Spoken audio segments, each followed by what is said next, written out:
Hi, Sean here from the Trusted Agent Podcast, and thank you for joining us on today's show, where each week we talk to experts both inside the industry and outside the real estate industry to gain their unique perspectives on what they believe real estate agents can do to build their credibility, efficiencies, and connections with others. A huge shout out to our sponsor, Rezo, Real Estate Sales Online, who's absolutely revolutionizing how real estate agents deal with prospective buyers and vendors. Their online platform that manages the offers and acceptance process is simple, easy to use, giving time back to the agents so they can do what they do best. All right, so stick with me and let's see who today's guest on the show is. Hi, everyone. Sean here from the Trusted Agent Podcast, and thank you so much for joining us today. I'm joined by none other, Ewan Morton from Morton Real Estate. Hello, Ewan. How are you today? Good, thank you. Thank you for having me. Oh, thank you for making the time. And where do we find you today? That's a magnificent backdrop you have. Well, I'm actually down at our Green Square office, which is in Waterloo in Sydney. Yeah, I'll have to get in there and see you soon.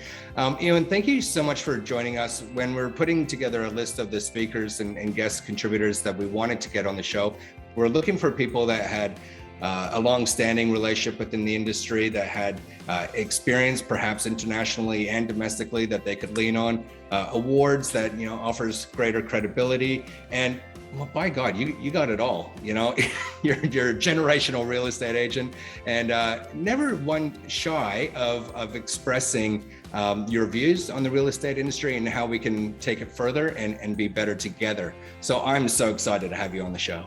Oh, well, thank you very much.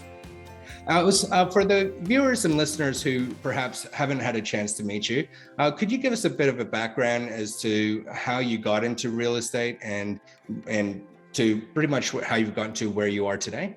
Oh, well, in 25 years in 30 seconds? Yeah, pretty much. I know. It's when I say that, you think, oh my God, where did the time go? It flashes past. Yeah. I went to university. I did economics there, and I joined IBM in the beginning. I did a graduate trainee program with them, and actually a couple of my colleagues from that are now in the real estate industry, which is really, really interesting. That taught me a lot, but I realized there that I didn't want to have a corporate type of a career. I didn't want to work in a big company. I enjoyed my time there, but it wasn't my thing. I went overseas. Anyway, long story short, I actually worked in Hong Kong as a real estate agent, and then I ended up in London working as a real estate agent. And with that firm, I ended up back in Singapore. So I was sort of selling international property, I suppose you could call it. And I did that for a couple of years. And then I came back to Sydney, and my dad was in real estate working for somebody else. And then together we set up our business. So he left where he was at, and we established the firm together. I earned some money overseas. I used that to get me started. Was my goal, and we went from there. So we sort of started when did we start? 1996. So real estate's changed a lot in that time, and we now have 8 offices across Sydney. They're all company owned. We have employee shareholders, and we've got investors in the business, and we manage 3,700 properties across that. And we sell in all those markets. We're the number one agent in a lot of the markets that we're in, be it Piedmont, Penrith, CBD. So we concentrate on being that. And we have approximately, I don't even know how many people work for us, 85, I think it's 85 to 90 people working here, and we're in a growth phase. So we're all about pushing forward and growing the business right now. And if I had to summarize that, I said, I feel like I'm doing a reinvention. I decided that we were 25 years old and needed to, position ourselves for the next generation, upgrade the exit. I've got people who've been with me for like 20 years, long time, worked here for a long time. So they all needed, a refresh as well for us to be able to go forward for the next 10 years or so. So we've been working on that over the last, probably, I reckon the last 4 years. Obviously we've had COVID to deal with, but actually the 2 years before that, well, I would say probably been my worst years in real estate. Really? Yeah, for sure. Where our market went off and volumes dropped substantially, which they hit everybody, but in our particular markets. And so that's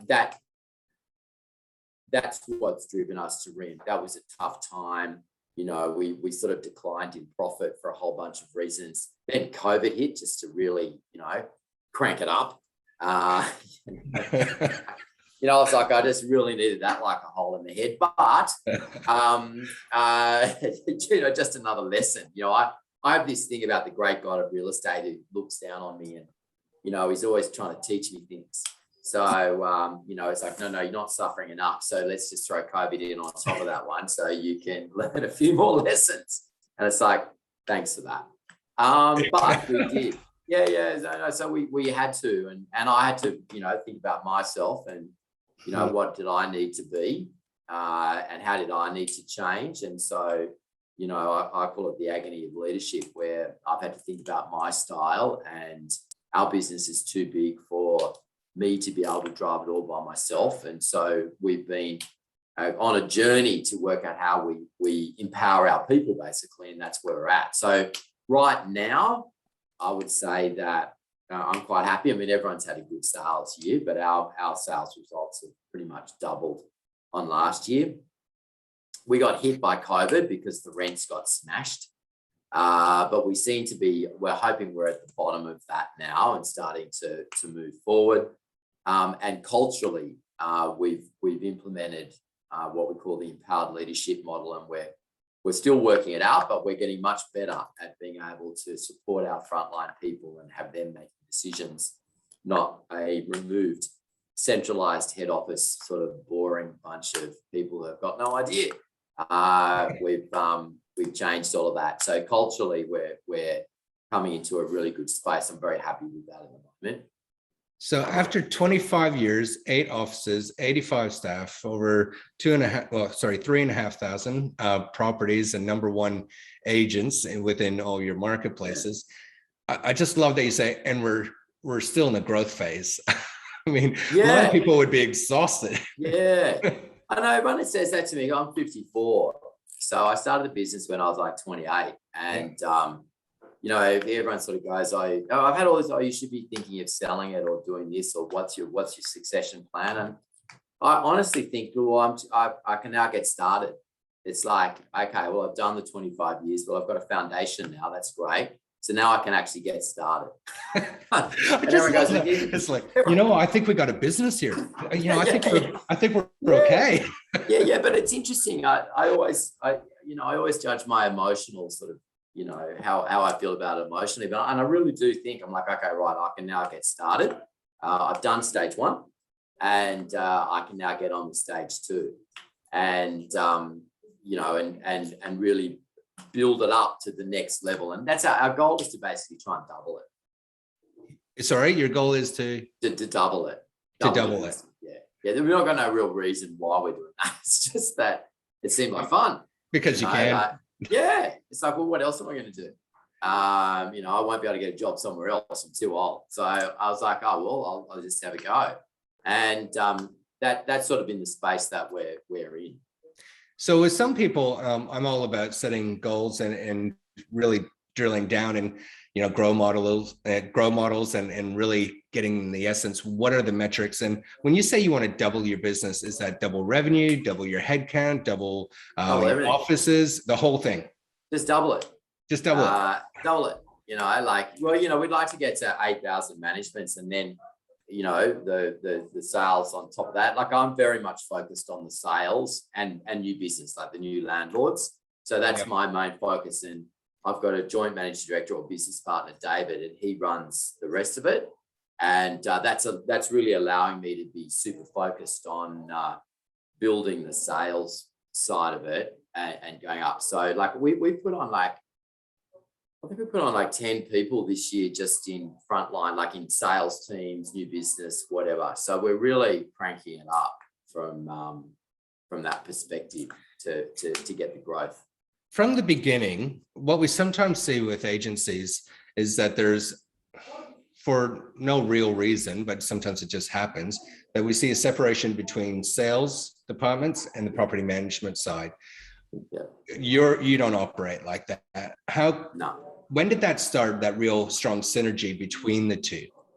From the beginning, or was it something you came to? Yeah, no, we sort of fell into it. I would say is that a lot of our offices they sort of started as small offices in select locations that generally revolved around a new development. And the way you sort of secured yourself in there is you got the property management first, and then the building needed to settle into the secondhand market before the sales started to crank up. So you spent a lot of time with people wanting to get a price of their unit that they've bought that actually isn't worth that anymore.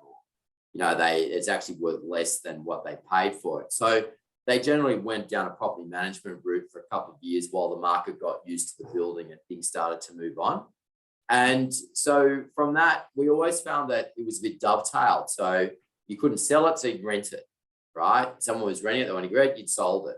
So we always found that there was a synergy, and very much in our offices, it just runs that way, where property management and sales and new business and legal, it's like being customer focused. If we use, everyone wants to be customer focused.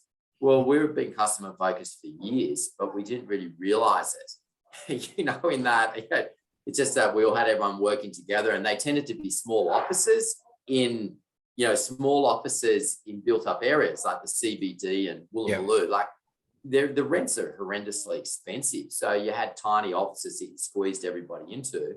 And as a result, you sort of had these super EBUs or whatever, where everyone sort of just defaulted to work together. And you'd find that, look, you try and rent that one, you try and sell that one, and then they flip it backwards and forwards between the two.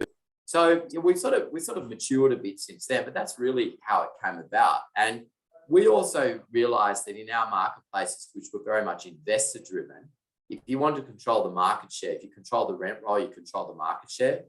And also I always wanted to have a business that was 50% property management, 50% selling, because when life turns to crap, our property management business saved us. But the irony of the current moment is actually for the first time in 25 years, our property management business came under pressure with the collapse of the rents due to COVID. And we actually were saved by our sales business. And we're all like, yay, we're lucky. But then we're like, oh no, that's notoriously unstable. So that's why we like to keep the stability in there by having a very strong property management business. So, I'm glad you brought that up, because I was about to ask you, I'm based out of New South Wales myself, and I witnessed in the first 2 years before COVID, when you said it was the two worst years for you, in particular, the East, the inner city, the inner West, it was really troublesome times. And then when COVID hit, you're right, it totally flipped. We had landlords that needed to sell. We had people that could no longer afford the rent or hanging over the landlord's head. And then we saw the prices plummet. So everyone stopped. and then there was this whole reshift of investment, and then moving out of the city, and then people backfilling that from other parts of the world. It's for some agencies, some of their best years have actually been in the last 2 years of the two COVIDs.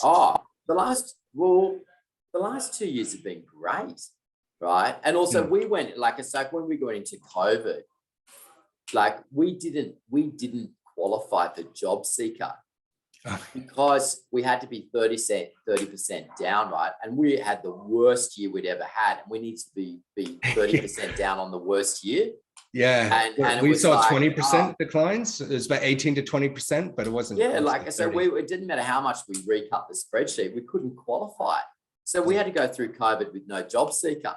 Like at least and that's because our property management business was so strong. So when you're going, oh no, like we can't even get it, we're going to have to make it through without any government support. So we actually did that, and we did not reduce one salary for anybody. So we're very proud of that. We did stand a few people down, but we brought them all back as soon as we could.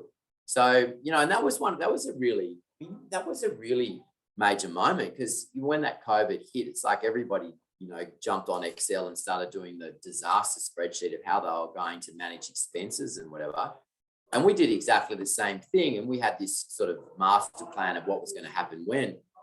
And then we realized that a lot of the reasons that people were with Morton was because we were a family business, because, we're stable, that we promised career, that there was all these things I'd been banging on about for years and didn't think anybody was listening to, but it turned out they were.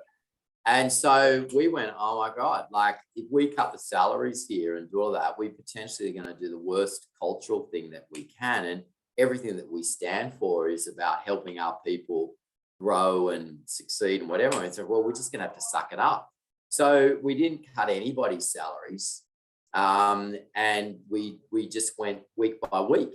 And so, with the sales team, I called it Operation Abyss, where I was like, right, we've got to get everybody over the abyss, our whole team. Like none of us are going to earn any money, but we've got to stay intact and get ourselves across and keep ourselves alive. And that was the approach that we took. And it's like everybody was in the boat and we all had to get across with everyone still in the boat. And that's what we did.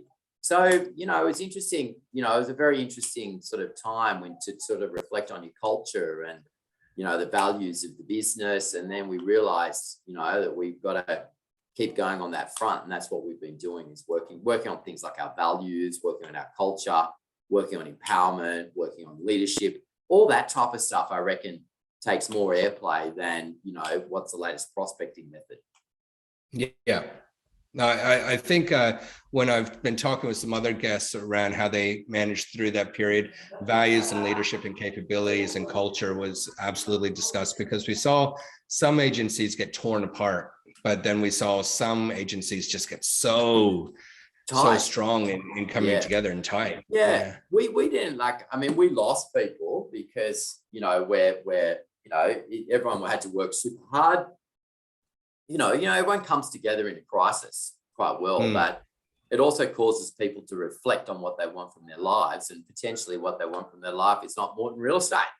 So we had a bit of that. And also there are a lot of intense pressures in the industry. Like our people are under attack all the time. So we had a bit of that as well. But on the whole, I was pretty happy with how it came out. I mean, we were trying to do what we call the empowered leadership model, and it just wasn't working.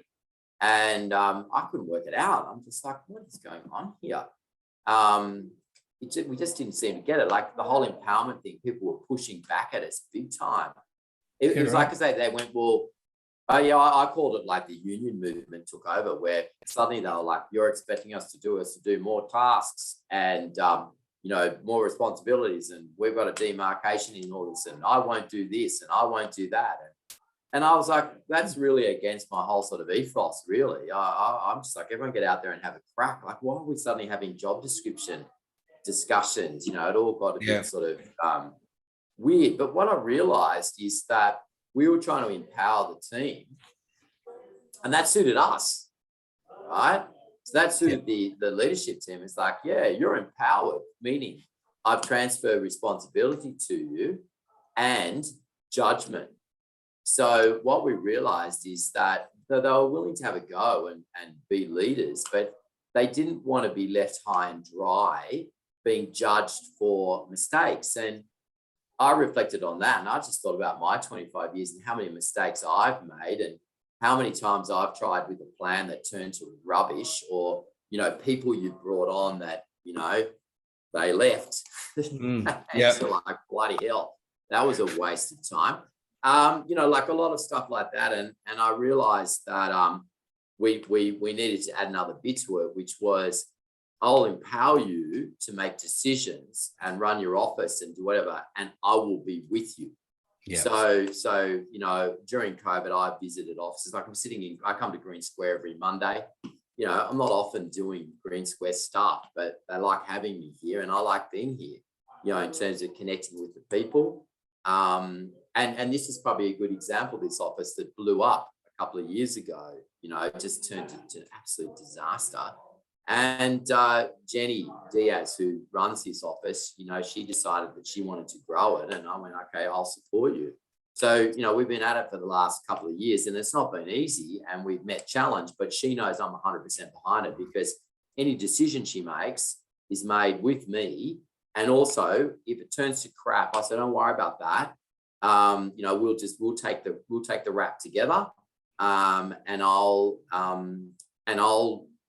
support you. And in fact, even this morning, we were having a catch up before coming online here, and she called it management without fear, where she's just not scared. She's wading into stuff and dealing with people issues. And I went, wow, management without fear. That's exactly where you need to be. And that's because we removed the judgment piece, and we're all sitting here together. So that's been a really important part of what's actually set the foundation of where we can go to. Well, if Jenny hasn't secured that .com yet, management without fear, I mean, she's got to get onto that straight Yeah, I away. know. But that was, when you said one of those little moments, she goes, it's just management without fear. And I went, oh, loving that. We just had our Christmas party. We had a Christmas party on Thursday. And in fact, we called it a gathering. It was just whoever was around. We just got a cheap Mexican restaurant and went there. And it was one of the best parties we'd ever had. Like the spirit, the sort of empowerment that's going through, the excitement that's coming through the people of meeting their goals. And I was standing there, we racked through $2,000 worth of Zambuca and something called a slippery cowboy, which I was paying for, and I was not drinking. Like, I'm too old to be able to. I was pretending. I was doing a good job of looking over like the I was drinking over the shoulder. So I had my guys like, you drink that, and then I'd claim it as though I drank it. And I had that sort of moment where I just thought, you're not supposed to do these days to get your whole team completely plastered. But it was such a wonderful night, and I was standing there quietly. It was funny, I was standing there quietly at 1:30 in the morning, just looking across them all in the bar as they all were carrying on. And I went, oh, you know what? This is a really great team. We're culturally, we're getting to it. And I said to my wife, when I got home, I was like, it's been a hard year. The last 4 years have been hard and exhausting. Taking the 2 years before COVID, then COVID and the whole bit. But I sort of had this sense that, everything was going to be okay, and that we're going to we are actually going to be able to go to the next level. So I'll be lying down in an exhausted state, but very satisfied as to where we're sitting, and what I think that we can actually achieve. Good. One of the things that I've taken away from listening to you speak over the years is, and I imagine you would have had to go through this through the COVID times as well, but you've always been quite transparent, honest, and sometimes blunt with your team as well. Can you just talk me through your ethos or philosophy around that? And because I would say management without fears, you've been leading that for quite a few years. That delivery of a message in tough times, I think that's a real sticking point for many people. They try to move, don't like confrontation, or try to avoid it, or soften the message too much, and it doesn't get through. Why do you do what you do and the way you do it? Well, I've always had this thing. I mean, it seems very obvious to me, right? Like, some of the reflections that I had, when I first started the business was, one, I can't do it by myself. Like, I realized that very early on, that I couldn't do it.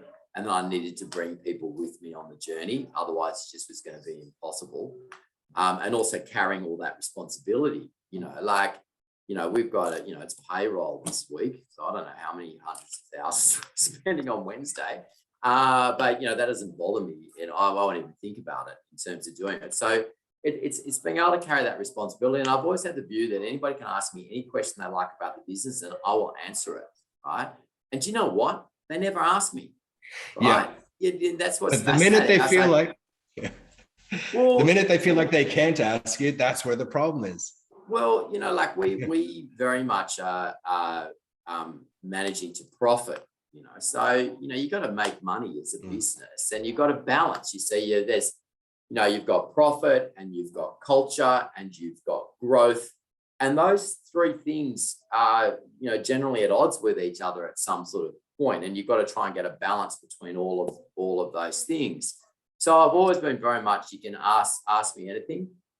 My job and I really believe this, my job is to act in the best interest of my people. So if the best interest of that person is to leave Morton Real Estate, then that's fine, right? Like, you know, we'll have, and often when people are leaving, the conversations that are had around that aren't very good. You know, like they start to shut down. They don't want to talk. You don't know. They come from the outside, surprise, all these sorts of things. So I try very hard to maintain my connection with people so I can sense when things are going off track. So, you know, like I have this, I don't know, it sounds a bit weird, but I feel the business, right? So I feel the people, which again sounds inappropriate, but what I mean by that is I can sense the energy and, you know, I've been doing this for such a long time. I suppose I can see patterns of behavior and what people are doing, and I can step in and head off something in the past or create a conversation that needs to be had. So acting in their best interest and like, you know, we just had redone our commission systems, right? What a nightmare that was. Like, you know, such a lot of anxiety and stress and emotion that went around that with me and some of my key sales guys. For me to sort of like, God, how do I navigate this so that, you know, the business can still make money and they get, anyway, it all went round and round and round. But then to end up at the end going, do you know what? Ewan, why don't you just make the decisions? We trust you. And can you just not rort us? And you know, I'm like, you know, when you go like, oh my God, the weight of that, right? Because my job is to act in the best interests of my people, I really felt the responsibility. I went, oh my God. I was doing something last week with one of the guys. Look, mate, if I'm rorting you, I'll just write you a check, okay? And we'll work it out. We'll talk about it every 6 months or so. And if I feel like I'm rorting you, I'll just write you a check. Yeah. And he was like, yeah, no, that's fine. So like these sort of extraordinary, and I learned so much from all of that, like my own anxiety around it. And you know, one of my key guys, like I was saying to my business partner, you know, I was like, mate, what are we going to do if someone competitor comes in and offers them 70% split, right? What are we going to do about that if that happens? And he was like, oh no, that's just a really negative thing to think about, and that's a lose-lose situation for everybody. I said, what would we do? Anyway, we didn't really have an answer to that. And then as it panned out, it had already happened. Yeah. So I was like, well, the reason one of my guys was so hepped up about it was because it had already happened and he had said no. Oh, okay. Right? He had said no. And I'm like, why did you do that? And he goes, because one, you and I couldn't do it to you, right? Emotion, I couldn't do it to you with the effort that you've put in. And secondly, he said, I'm a Morton person. Right. Mm. I'm as much wrapped up in this. And it was like, I'm wrapped up in this. This is who I am, is where it is. And you know, when you sort of like, God, oh my God, the worst scenario had actually occurred. And he'd said no. No wonder he was stressed. Like, I was like, oh my God, you know, I said, no wonder he was like, because he was like, you and I've made sacrifice for you. Right. So I'm like, oh God, I didn't realize. I said, I'm sorry. Well, I better work it out then. So we worked it out. And also for him, I suppose too, was he a shareholder? How much has the employee share plan helped you and your business in connection with your team to, you know, even help retention? A lot, because I think it's tricky. It's tricky business, the shareholding, because obviously we've had it for quite a long time now. And definitely some of the things I learned, just because you make somebody a shareholder doesn't make them a leader.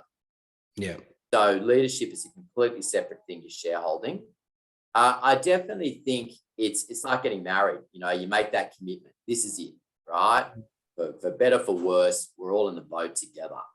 And I definitely think it helps that when things turn to crap, that you're all in the boat together, because it's easy to walk away. So I definitely think it helps with that. I think that certainly in the sales, like everyone, I want my own business, I want all the money. You know, I think that what's happened in the industry, I think a lot of salespeople are now looking at that and going, actually, First, you need to have a business. Someone's got to run it. It does actually add value. I don't really want to have to be involved in that because I just rather list and sell real estate and be on it. And I need somebody to help run that bit of it. So I think there's been an acceptance from a lot of salespeople that it's like, I actually don't want my own business. And I'm saying to everyone says to me, I really want to have my own business. I'm like, good luck with that. Like, why would you do that? Yeah. Right. And this is coming from me, who's had this bloody place for this show for, I said this shit show for 25 years. Why would you do that? And I think if I had my time again, when I reflect back on my time, I was like, why did I do that? Like, I signed myself up for probably 5 years of hell in terms of getting it going. But I suppose I've developed a skill set in how to manage it, and that's what I do. Is I run a real estate business, and I've learned how to do that, how to do it quickly, and how to head things off. So that's why if I act in the best interest of my people, I think about my people all the time. So my mind's like a Rolodex with their faces on it. So, when I'm pottering around at home, I'm actually in my spare time, I'm a really big gardener, which is a bit freaky, but what I'm doing is as I'm wandering around doing that, they all go through my head. And I'm like, okay, where are they at? What are they doing? What's their background? Why are they behaving? How are they going to behave in the future? What's their talents? Where's the piece of special? I'm like, everybody's got a piece of special. So what's their special? Do they know about it? Don't know about it? How do I bring that out? What conversation do I need to have with them? Where can I see trouble coming? Who likes who? Who hates who? Where's their tension? That flips over in my mind continuously. Just goes that way. So, I'm always processing them. I say to everyone who joins, I'm not really interested in what you're doing now. Right? Good, well done, great. You do whatever role that is, but I'm actually interested in you in 3 years' time. Yeah. So, where do you want to go? Because if I've got that, I can plan and build a business. We're a people business. It's an energy business. So, if you can know what your opportunities that people have got and where you can push them, then I can grow the business. So I'm always thinking about that. 3 years ahead. In preparation for the Trusted Agent podcast, I was interested to hear your views on what agents can do to become more trusted. And I know you have a particular view around agents and the relationship with trust. Could you share that with our listeners and viewers? Well, I mean, the problem is, I suppose the reason there's always tension in this is because the consumer has no choice but to trust us, right? Because we're a middleman. We're the person in the middle. And you've got a buyer and you've got a seller or a tenant and a landlord, and we sit in the middle. Yeah. And, where we've got ourselves into trouble is by not taking that trust seriously. Now, I always tell this story, like when I got started back in 1990, whatever it was, where there wasn't any internet or information, So, I would go in to see a vendor, and that vendor would say, Ewan, can you tell me the truth? And I'd go, sure. I'd actually go, really? And they're like, Ewan, you look like a nice guy and, an honest person. And I'm an honest person. You are. My dad's big thing is you got to be able to lie straight in your bed at night, right? That's what he always taught me, right? You've got to lie straight in your bed, but you've got to do the right thing. And when you're a real estate agent getting paid nothing, right? And you're like, it's very tempting to not do the right thing because you're trying to get the money so you can feed yourself.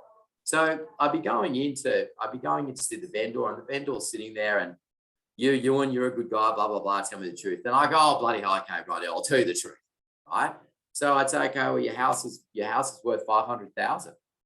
And they're like, oh, is it? And I'm like, yeah, like here's the comparables, whatever. What do you think? And they go, oh, right, okay. Ewan, thank you so much for telling me the truth. I really appreciate that. Right, I really appreciate that. And you're a good guy. Thank you very much. Anyway, next week I see it up on the website. We're all up in the paper with, bloody ABC Real Estate. And, I ring them up. right? And I say, well, what happened there? I said, Ewan, really, you're a really good guy and you're an honest bloke, but you really need to polish up on your selling skills because, the friend up the road, he told me told me 800,000. I'm like, oh, did he? He goes, yeah. He said 800,000, and he obviously knows what he's doing, so I've gone with him. Anyway, 4 weeks later, right, they've sold the property for 495, and they've had this horrendous experience where they've get munched. You've got to remember, the major franchises used to try and auction ads in, tell the vendor high, tell the buyer low, and smash it together. So I'd sit there going, and they'd say, oh, Ewan, I really should have gone with you in the end. I really regret that decision. And I'm like, oh, that's great. As Dickhead from ABC Realty drives past in his C63 AMG, and me in my 5-year-old suits getting into my Suzuki Swift and driving up, and like, it's not going to get me far, is it?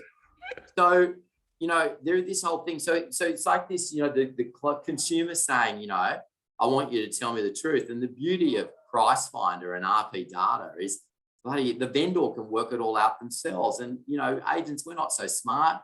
The vendors are smarter than us. They can run a spreadsheet and do their own analysis. So, all of that transparency around price has actually taken a lot of sting out of that. Yeah. So, really, and the consumers become educated. Like, I can now have got price out of the way. Now I need somebody who can run a good process. I need somebody who can help me get the best price. I need to work with somebody I can trust. If you as an agent go in and you tell somebody a price that's too low, where you don't know your market, if you tell them a price that's too high, then they're like, well, you're already lying to me, right?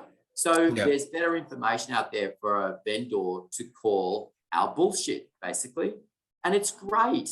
So now Mr. AMG man is being called out, and people would say, well, it's only a 4-week relationship and they're moving out of the area. So don't worry about it. And I was always very uncomfortable with that. Like the auction rules, like, why do you think they changed the law? Because they needed to. Dummy bidding was rife, in terms of all of that stuff. And all of those things and I think a lot of the young people wouldn't understand any of this. So the problem is, as an agent, you knew that if you told the truth, you wouldn't feed your family. And that's the core, right? So if you wanted to be a good, I actually turned into Ewan the honest liar, right? So I needed to be able to, as they said, feed the greed, right? Now we call it selling hope, right? Where everybody wants to get more for their house than what it's worth. If human nature didn't exist, well, neither would we. And the thing is, a vendor, as nice as they are, as honest as they are, they all want more. And what we need to do is take them on the journey of that in such a way that they're empowered to make the right decision and we get to sell it. So the beauty of real estate now is the era of the nice guy, the honest person is really here, because reviews, Google, information is all available that people can judge us for it. So us being that sort of alpha, gorilla, aggressive asshole, those people are finished, right? They people don't want to deal with that. So the essence of that is, so I think part of the problem with the trust is the agent's got to trust in the system. So when a vendor is saying to them, tell me the truth, the agent has this fear. It says, but if I tell you the truth, you're going to judge me and not give me the business. So therefore I have to lie to you, right? Even though the agent's an honest person. So I think a lot of people don't fully get that, like out there, the consumers go. And also, we get hit for being liars, right? Well, in a buyer and a vendor, they call it negotiation, right? Because they're bullshitting too. And I always think the thing about a real estate transaction in the beginning is everybody's lying to each other. How much they can spend, what they want, the whole bit. And I call it going around the corral, where everybody's running around spinning crap at each other, all of us in it. And eventually, to get a deal done, everybody has to stop, right? And they have to do a deal. So I think in modern times, it's much easier for agents to be able to back their credibility. Like, you've got to have, you need to run a process that gets more money, right? You need to have a system that gets more money, not just get the listing and let it sell itself. You've got to do all those things, like ring the hot buyers, do the preview, all those things that back in the early days, everybody said they did, but never did. Whereas now you actually have to do it. Yep. And if you're an agent that can systemize up and you can do that, well, then you can have success. So it's a very exciting time to be a real estate agent. In my view, is it can be great. But I think coming back to trust, understanding the dynamics of that relationship and understanding the dynamics of we only get paid on success, right? So, Mr. Consumer, like we've had the purple bricks idea. It's like, well, do you want to pay me by the hour? Right? No, I don't think you do. It's much better if I can work for free, right? Until we get it sold. So, there's a tension in that because it's like with my guys, everyone looks at their list to sell ratios. I was like, I want to sell it. Like the amount of effort and work that goes into trying to sell a property for you not to sell it, it's painful. So, yes. I think there's this sort of tension in the way that we remunerate the whole bit that causes. And I think agents trusting in trust, I think is part of the journey. And, you go to places like ARIC and, there's always a theme, like the theme of the moment. And, I was there, the theme was tell the truth. And everyone's like, oh my God, that's revolutionary. I'm like, yeah, write that down. Or the other great one was, be authentic. And, I was sitting next to this woman who in the studio, in the auditorium, and she was a scream. And she just said, oh my God, be authentic. I've been authentic for 25 years. And I said, well, you've just shown some authenticity in saying you're not authentic. So just go with that, but that I think agents have had trouble actually trusting in that whole process. And that has caused, there's a bit of tension in that when you're trying to tell the truth to the public and the public doesn't actually believe you, and that public may not necessarily be telling you the truth back. So navigating all of that is a tricky minefield. So, agents learning how to do that is important. So thanks for that. I'm writing. That makes sense. Yeah, I'm scribbling down notes. No, I think it's great. I think that trust is revolutionary in the sense that it is important and it is complex. Yes. So if I can paraphrase and break this down, distill it down a bit, and you can tell me if I got this right, feel free to be honest and open and trust in the process, but expect that you're not going to get all of it back, perhaps. But you got a better chance of succeeding if you can show them your systems and your process, your reviews, your data, your campaign plan. If you can be more transparent around all of that and saying, look, I think we're here and this is all the data that's backing it up. You want to be here and I'm going to do my best to get you there. That's about all you can do. Well, it is. And also the dummy said, like, who cares what the thing's worth? Like, let's not even talk about that. But what I will tell you is I will get you the most. The most. So whatever is out there, whatever it is, whatever the market conditions are. And remember, when you go into the market, you've got to do a deal at a moment, at a time. So at a point, you've got to make a decision. But if you go with me and you follow and let me do my stuff and I do my system and my process, then we'll get you the most. And I think a lot of agents have got to trust in that as well. I mean, the thing with real estate is sometimes it can be easy. You list it and then it sells easy, right? Depending on market conditions. And what that means is you go, oh, that was pretty easy. Like it's easy to shortcut. Or the market goes your way and you get a record price and you didn't have to try so hard. But my view is that you need to, if you are somebody who actually takes joy from running a well-executed process every single time, like, that whole thing of you like to do things properly. Yeah. So, if you're one of those sorts of people that just likes to do things properly, then, you can be a really successful agent, because probably 50 to 60% of the agent population is are a bunch of chances hoping for an easy win, right? And that's what it gets attracted into real estate. Like I get this all the time with people ring me up, so, oh, Ewan, I'm having trouble with my kid. And I go, oh, what's wrong with them? And they're like, oh, well, they're sort of taking drugs, or, they're partying too hard, and, they're not trying at school. Do you think that'd be a good real estate agent? And I'm like, probably.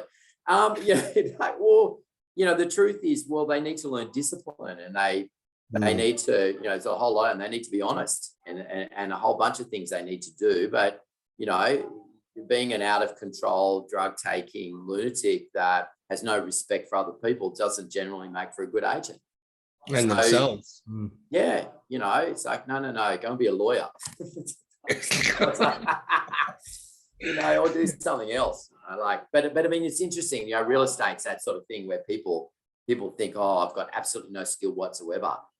So what could I do that requires that's it. I'll go and sell real estate. And it's not true. You've got to be a highly skilled person. You have to have negotiation skills, discipline, systems. There's a whole lot of skill sets that make a really good real estate agent. That's why I think it's like, 80% of the business is done by 20% of the agents. It's because the ones that are really concentrating on their craft are the ones that are doing well. Well said. They said, I'll become a real estate agent. They didn't say a good real estate agent, though. No, they just think, and I'll be rich in no time. And I'm like, well, I've got a whole bunch of new sales associates, and they're all on the award, right? Yeah. You can't even live in Sydney on that. So I'm like, if you've got backup resources, or, like we're on a journey here, it's going to take you at least, a couple of years to get some decent cash coming in. So, you've got to be focused. You've got to keep turning up. And when you think it's not going to go any further, you got to turn up again. It's all of that type of stuff that's required. And, I always say, the guys who are getting the money, there's a reason for that. And if you look at all the top performers, they've all been in their marketplaces or doing what they're doing for a long time. And they constantly are looking to improve and get better. Yeah. And I love that consistency of systems and processes.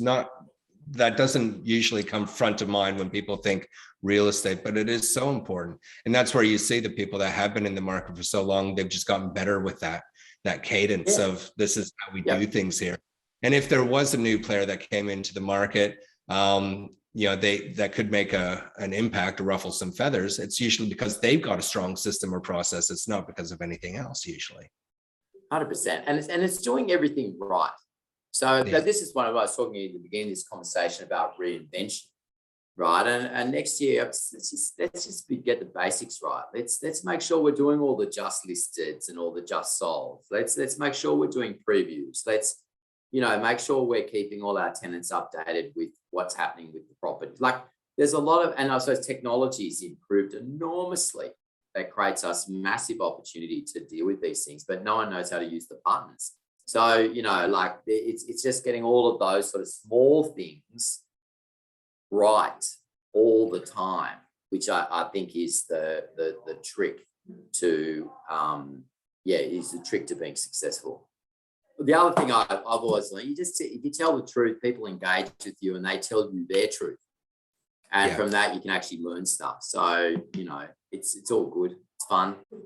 And I suppose being a non-selling principal, has allowed you to put that focus on team. What does the team need throughout the whole journey as well? Ewan, thank you so much. From Hong Kong to London to Singapore to Australia, 25 years on, with all the successes from the REB Business of Excellence Awards. We had the industry thought leader, the REI Best Online Presence and Large Residential Agency. I know, this goes on and on. So many. So many, but all these things have been because of your consistency, and those accolades come and reaffirm your credibility. And I thank you so much for your time. You've been such a wonderful guest, and it's been great to interview you today. Yeah, it's a pleasure anytime. All right. For our listeners and viewers at home, please join us again. I know you would have taken a lot out of Ewan's sharing today. So we look forward to seeing you on the next episode of the Trusted Agent Podcast. Bye.